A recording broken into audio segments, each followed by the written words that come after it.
This is the elevator at the Herman Dupré Science Pavilion at St. Vincent College in Latrobe, Pennsylvania.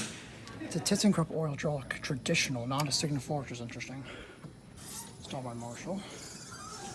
Squeaky doors from either 2010, 2011.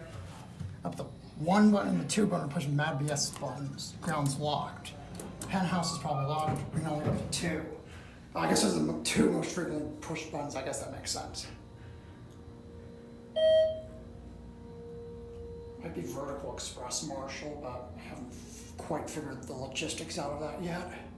Here are 2. Here's the dome. Go back down to 1. No, it doesn't do that. It's a basic cab with a red metal. Sounds like hydraulic fluid in here. And back at 1. Sounds like mechanical power coming from the penthouse. There might be a service elevator here too, but I don't know.